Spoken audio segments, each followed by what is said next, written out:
Hello, I'm Chef Debra from Roca's Bakery in Greensboro, North Carolina, and on this episode today we are going to make a pate sucre, which is a sweet dough.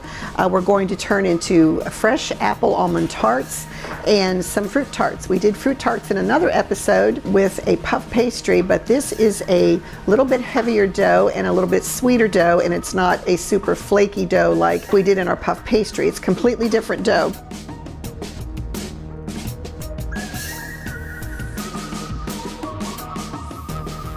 So we're going to make a couple of really delicious desserts today. So we're going to start with 9.5 ounces of flour, all-purpose flour. We're going to sift this together with a half a teaspoon of baking powder. And this is half a recipe, just so that you know. If you want to make more, it makes a little over a pound of dough. So we're going to sift this together, and when we get it sifted, we're going to go ahead and cream our butter and our powdered sugar together. But it's important to sift to make, not only to make sure that you get all of the ingredients mixed well, but to get any clumps. If you see, you can see in here that there's clumps of flour. So if you don't have one of these sifters, you can certainly use a hand sifter of some kind, or I still use my mother's sifter at home in my home kitchen. Of course, in the bakery, we've got huge sifters this big around, and because we're sifting a lot of dry ingredients at once. And as whenever we sift, we don't want it to dump whatever excess is if there's a little bit in the garbage, because every little bit counts. So we want to be sure that we get all of it out. Okay, we're going to go ahead and cream our butter and powdered sugar together.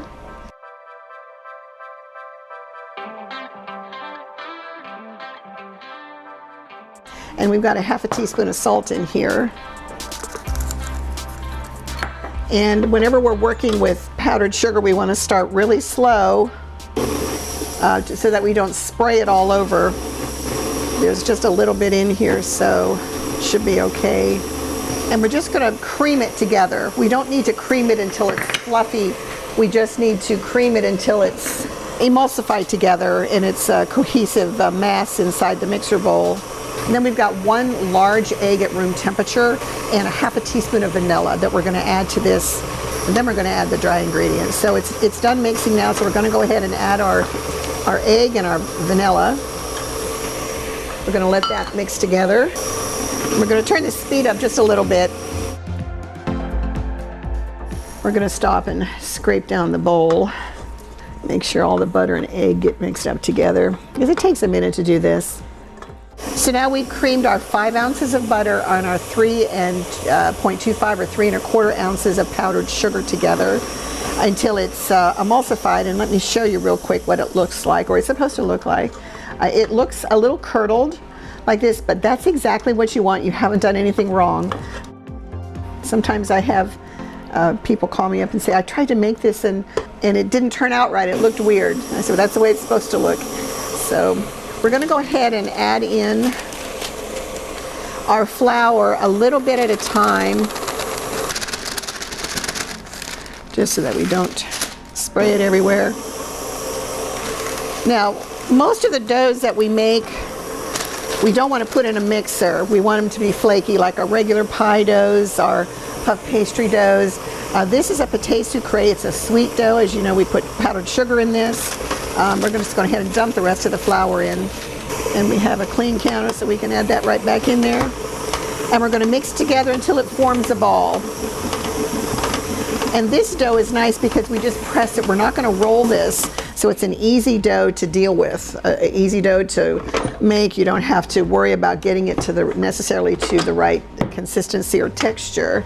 I'm just going to put a tiny bit of flour down here just so that it doesn't stick to the board. As you can see, it's a kind of a sticky dough, and that's exactly what you want, because we're going to press it into these tart form pans. Now, if you don't have any pans like I have out here, you can get them. Williams-Sonoma sells them. Your crafts, I don't know if the craft stores have them or not. I don't think I've ever seen them in a craft like Hobby Lobby or Michael's, or anything like that. But I know you can get them on Amazon. You can get them at Williams-Sonoma or any of the kitchen stores. Get this out of the way for you so you can see. And so just the crumbs, we're just going to quickly just gently knead it or press it together to get all those wonderful crumbs. We don't want to miss anything. This is a wonderful dough.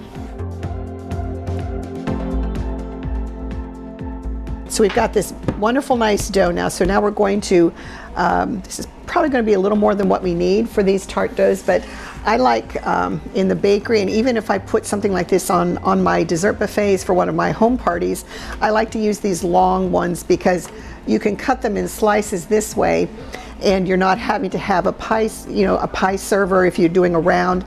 They make all different shapes of these tart tins, and it does have a removable bottom. So you don't have to worry, it's all non-stick. You can just lift the tart shell out and place it on your serving tray, and it looks just beautiful. Now these little tart shells, they don't have removable bottoms, but you can get them. We have stacks of them in the bakery that have removable bottoms, but they bake fine in these little ones as well, and they're not expensive. They're really, really inexpensive. So it's a nice investment to make if you want to do something quick and easy like this. So we're just I'm gonna take about half of this, and I'm gonna lightly flour again. I'm just gonna press out to about the size that I want. You don't have to use a rolling pin. You can if you want to, but this is a super soft dough, so you can just kind of press it the way you want it to go. Kind of like, it almost has a texture of Play-Doh. And I know I used to make this when my kids were growing up, and I'd give them a hunk of it and they'd make their own little pies repeatedly over and over again with the same dough. But it kept them busy, and we actually baked what they made, and they thought they were having a great time. So we're just going to continue to press this up to the sides of the pan as well. And one of the nice things about this dough is you can add to it or you can take it away. So it really is like working with clay or Play-Doh. You can just add and piece together as you need to. And we want to go up over the sides because we're just going to run our hands up over it and just trim the sides up, so we don't have to worry about that. It's going to look beautiful when we're done. That's what I do, just sometimes going up the sides, I just make a little log and just attach it like this. And you don't want to make it super thick. I'm probably pressing in maybe about 1/4 of an inch thick. So if you get really good at doing this, you do it often enough, you kind of know how much extra you're going to have, and you don't have to worry about wasting the dough, because you can freeze this dough for about a month in the freezer.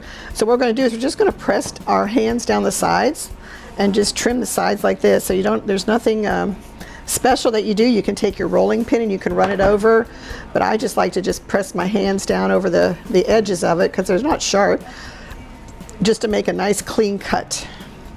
And if I see that like here is a little bit thicker than I want after it's been trimmed, you just press your hand up and go ahead and take the extra off. Now if you have some dried beans at home, we're going to what we call par bake this.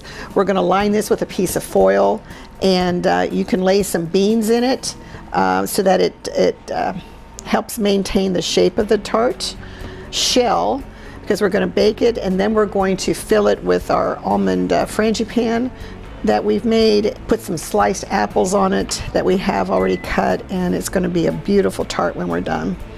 So that's what this looks like. So I'm going to get my little tart roller out here, and I use this little thing in the bakery, and it helps me get my tart dough nice and even. So you just want to dip it in a little bit of flour and spin it. And it's one of those tools that the professionals like to use. I use it for cookies and tarts and different things, and it really helps get a nice smooth finish on the bottom. Again, you can find something like this. Amazon, I think, has everything. I don't think we have to worry about not being able to find something if we've got Amazon right now. So anyway, so that's our finished long tart dough, and we're going to do the same thing with these little ones. So we'll just take a little piece of the dough. I'm just going to pat it out into a circle, and we're going to fill these not with apples but with some fresh berries, along with our frangipane paste that we've made. And it's the same procedure for these little shells as it was for the longer one. We just press it in, and we'll trim the sides. And we want to be sure that it looks fairly even all around. That one's got a little bit of a see-through there. And this is one of those nice doughs that, like I said, you don't have to worry about seeing a seam. Like, see if you've ever tried to repair a pie dough. If you've rolled it out too thin in one end, and it's really hard to patch it up even with a little bit of water. But this dough just is really nice, so you can do that. It's a very forgiving dough. So that's another little dough, and we'll go a little tart. We'll go ahead and fill a couple more here.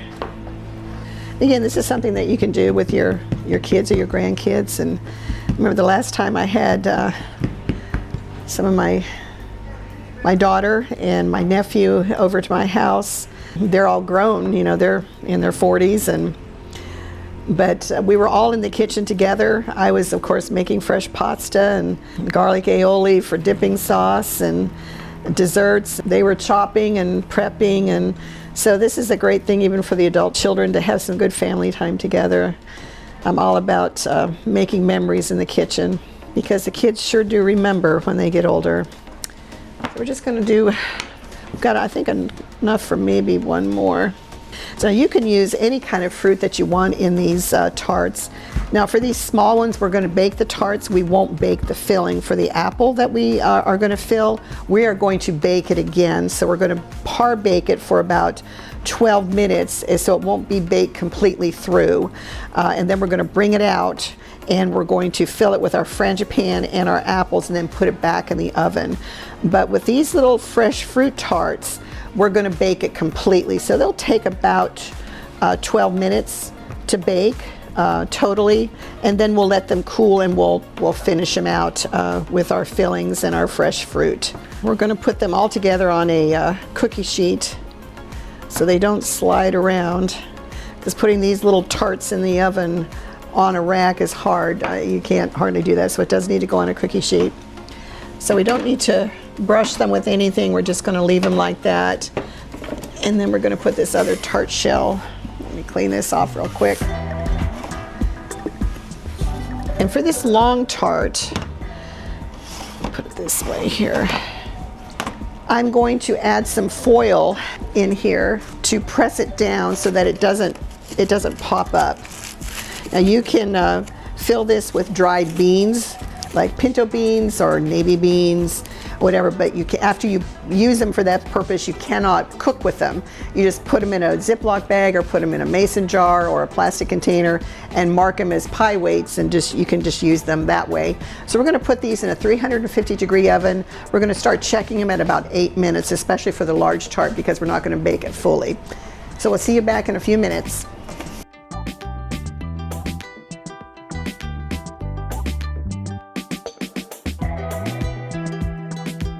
So our Pate Sucre shells have been baked. As you can see, the smaller shells bake usually quicker than the larger ones. So I let it cool for just a couple of minutes, and we're going to go ahead and finish them off. So I'm going to take a little bit of our apricot glaze, and I want to brush the bottoms of the tart shells. And this is to seal the shells so that when the fruit bakes in the shells, it doesn't make it soggy. You don't want a soggy crust after going to this work of making these beautiful little shells. So in here I've got 2 medium apples sliced, and sprinkled them with a little bit of sugar, or you can sprinkle them with lemon juice so that they don't yellow, but I like the sugar because it starts to actually soften them a little bit so you can shape them. So we've got our apples here, we've got a little bit of almond and some other fruit, and this is our frangipane. It's our sweet almond paste. You can get the recipe online at rocasbakery.com, and we're going to go ahead and spread some of this delicious almond paste down on our tart shells. I'm just going to go ahead and load every one while I'm doing it here, and try and get about the same amount on each shell. If you can. Don't have to measure it out. You can oddball it. It's not an exact science here, but. And we're just going to get our offset spatula, or you can use the back of a spoon if you don't have an offset spatula. And we're just going to evenly spread this out, go back and forth, and take it down to the end. And I like to grab these little ones like this and just swirl it around. And we're going to be topping this with fruit, and you don't have to worry too much about the presentation of what's underneath the fruit, because the fruit's going to steal the show anyway. So scrape this off a little bit, and so I can add it right back to this tart here. There we go. We'll get that out of the way. And so what we're going to do is we're going to take our sliced apples. They're about a quarter of an inch thick, and we're going to just lay them horizontally inside the dough like this, inside the almond frangipane. And I don't peel them. I think it looks very rustic and very beautiful, colorful if you want to use Golden Delicious apples. I think these are galas. I don't like to use a super tart apple for this, only because it's too sour for me. I like something just a little bit sweeter and a little bit softer so that the apples actually have time to soften up a little bit. You don't want to get crunch when you bite into this. You want to have a nice soft apple in your mouth. And if you find that your apple is a little bit too wide, you can just, break the little tip off and slide it right down in there. And we just go ahead and just finish lining, and we're just going to, we call this shingling. We're just laying them down against each other like this. And you can shingle meat when you have a pork loin roast. You can shingle that when you cut it and serve it on your platter, but it's one of those little serving techniques or presentation techniques. And that's what we want on this apple tart. It looks beautiful, unbaked even, doesn't it? Let me wipe my fingers off here. And so for our little tarts, I've got a mixture of blackberries and blueberries. And we're just gonna place some of these, and these have been coated with some of our apricot jam. And we're just gonna put a few of the berries on here. We're not gonna do a lot of berries on these small ones. So after these berries cook, they'll get pretty juicy. And if you want to finish them off, and I'll do this here in this segment, finish them off with a strawberry fan, that would absolutely be beautiful. So we're going to put these back in the oven for about 7 to 8 minutes, I would say. I'm going to check them in about 5, and we'll check them in and see if they're done. So we'll be back in a few minutes.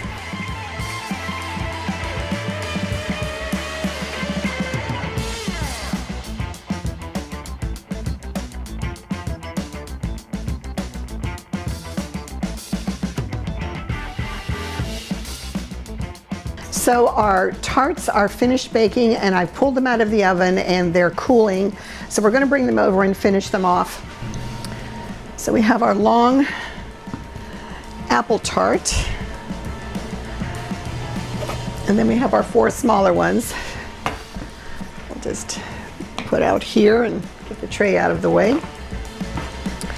So the apple tart, what we're going to do is we're going to take the rest of our apricot jam that we have left over, and the apples are still warm, so we're just going to lightly brush the apples, and it gives it a nice glossy finish. And if you don't remember how to make the apricot glaze, it's very simple. You take apricot jam and you heat it up, and then take a sieve, probably bigger than this. This is for dusting. A strainer, you might call it that in your kitchen, and just strain that jam through this, push it through the sifter so that it takes the chunks out, because you don't really want chunks, you just want the nice liquid part of the jam. And so that's the finish of the large tart. And so since this has a removable bottom, we can just take it right out of the form. Make sure it doesn't stick to the bottom. This is one of the things that's really nice about these kind of tart forms. It makes it really easy to pop out. You don't have to worry about anything sticking. And so you can put it on a board, you can put it on your favorite crystal dish, or even a porcelain dish. You can garnish it however you like. We're gonna garnish it with some slivered almonds, because below the bottom of it is the almond frangipane. So we're gonna dust it with some powdered sugar after this. Doesn't that just make a beautiful presentation?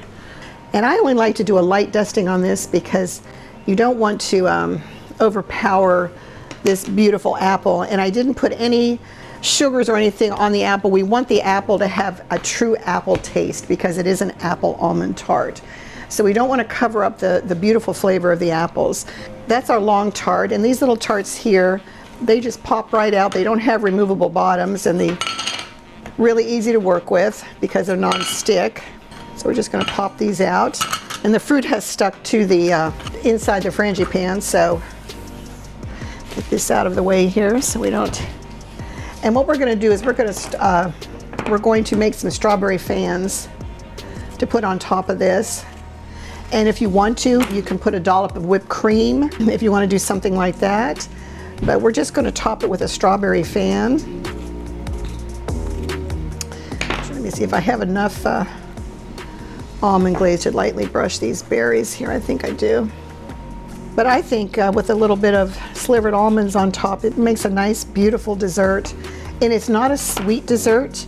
You know, the Italians and the French, they don't really make really super sweet desserts like we're used to in America, which is one of the reasons why I love making their pastries.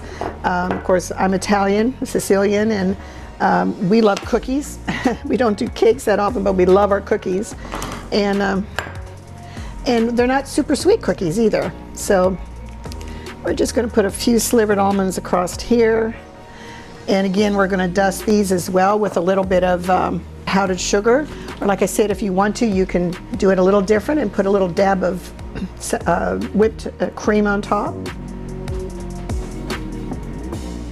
But these are our beautiful apple almond tart and our almond fruit tarts with blueberries, blackberries, and strawberry fans. This is Chef Debra from Roca's Bakery in Greensboro, North Carolina. Thanking you for watching this episode, and visit us at www.rocasbakery.com. Our online store is, just click on the online tab. We ship nationwide. And if you're in North Carolina, visit our Rosie, our bakery coffee truck at the Piedmont Triad Farmers Market on Saturdays and Sundays from 7:30 a.m. to 4 p.m. Look for the red and white striped truck. See you next time.